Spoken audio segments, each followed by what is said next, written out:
ये रोना बिलखना उस माँ का है जिसने 21 दिन के अंदर बेटे के सेहरे से लेकर उसकी अर्थी दोनों देख ली, जिसने 11 मई को बेटे को दुल्हा बनाया था मगर 4 जून को उसकी लाश को चिता पर लेटे हुए देख लिया।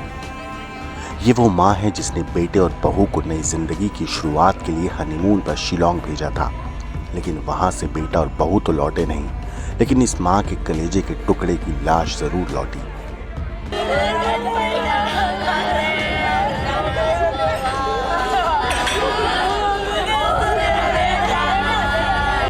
इस माँ की तकलीफ, उसकी चीखें बयान कर रही हैं। सोचिए एक नया जोड़ा इंदौर से हजारों किलोमीटर दूर मेघालय की रहस्यमय पहाड़ियों में छुट्टी मनाने निकला था, लेकिन लौट कर आया तो सिर्फ एक शव, और वो भी 150 फीट गहरी खाई से बरामद होकर। राजा रघुवंशी, एक नाम, एक चेहरा, एक उम्मीद जो अब सिर्फ एक तस्वीर में कैद होकर रह गया है। और उसकी पत्नी सोनम, वो अभी भी गायब है। कहीं कोई सुराग नहीं और बहुत से सवाल हवा में तैरते हुए। बुधवार शाम इंदौर के साकार नगर में जैसे ही राजा रघुवंशी का पार्थिव शरीर घर पहुंचा, मातम की चीखें हवाओं में घुल गईं। माँ उमा की आंखें बेटे की राह तकती रहीं। पिता अशोक, जो हाल ही में दिल के दौरे से उबरे थे, बेटे की लाश देखकर वो वहीं धाराशाही हो गए। राजा का शव सोमवार को शिलोंग की पहाड़ियों में एक खाई से मिला, करीब 150 फीट नीचे, लेकिन उसके साथ गई पत्नी सोनम का अब तक कोई पता नहीं। आखिर सोनम कहाँ है, जिंदा है या उसके साथ भी कोई हादसा हो चुका है? पुलिस की जुबान पर अब तक चुप्पी है और परिवार की आंखों में सिर्फ साजिश की परछाइयां। राजा के भाई विपिन जब शिलोंग पहुंचे तो उन्हें कुछ भी ठीक नहीं लगा। ना पुलिस की जांच, ना होटल के मैनेजर की गवाही, ना चाय वाले की बातें, और सबसे ज्यादा वो लोकल गाइड जिसकी कहानी हर बार बदल जाती है।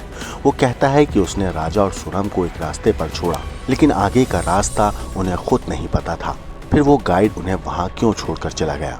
क्या ये कोई जाल था? एक और कड़ी जुड़ती है, एक जैकेट जो पहले सोनम की बताई गई, फिर पुलिस भी मुकर गई। परिवार कहता है वो जैकेट हमारी बहू की नहीं है। तो फिर वो जैकेट किसकी थी? क्या कोई तीसरा शख्स भी इस कहानी में था जो परछाई बनकर सब कुछ करता जा रहा था? मेरी मांग मेरे भाई का मुँह से निकला होगा शायद से, या सपने में आया होगा। उसने मेरे को बोला कि भैया मैं मरा नहीं, मुझे मारा गया। जिस तरह से पोस्टर आपने देखा ऊपर लगा हुआ है, तो मेरे भाई की एक ही मांग है, भैया मैं मरा नहीं, मुझे मारा गया। मैं घूमने आया था और मेरी CBI जाल बिठाई जाए, जब तक मेरी आत्मा शांति मिलेगी। तो राज्य सरकार और केंद्र सरकार से मेरी एक ही मांग है। सरकार लगातार जो प्रयास भी कर रही थी, लेकिन आज इस हालत में हुआ घटना, उसके लिए आप क्या मैं सरकार तो अच्छे से प्रयास में लगी हुई है, लेकिन जो काम हो रहा ना सर, जो जैसे इतनी धीरे धीरे 10-11 बार बॉडी मिली है, तो वो हिसाब से तो सब मेरे को थोड़ा सा वो है। लेकिन सरकार से कोई ये नहीं बोला, नेगेटिव हो रहा, सरकार तो सपोर्ट मिला है। अब मेरे को बस CBI की मांग मिल गई तो मेरे भाई के साथ जो गलत हुआ वो अच्छा हो जाएगा, उसके आपको शांति मिल जाएगी।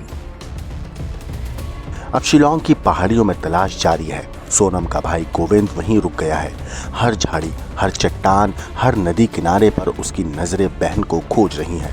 और वहीं इंदौर में राजा की अर्थी के साथ लौटे उसके भाई और पिता अब सिर्फ एक मांग दोहरा रहे हैं, हमें CBI जांच चाहिए। क्योंकि जिस हसीन सफर की प्लानिंग थी वो अब बन चुका है एक रहस्य, एक अधूरी कहानी जिसका नायक तो मिल गया पर नायिका अभी भी लापता है।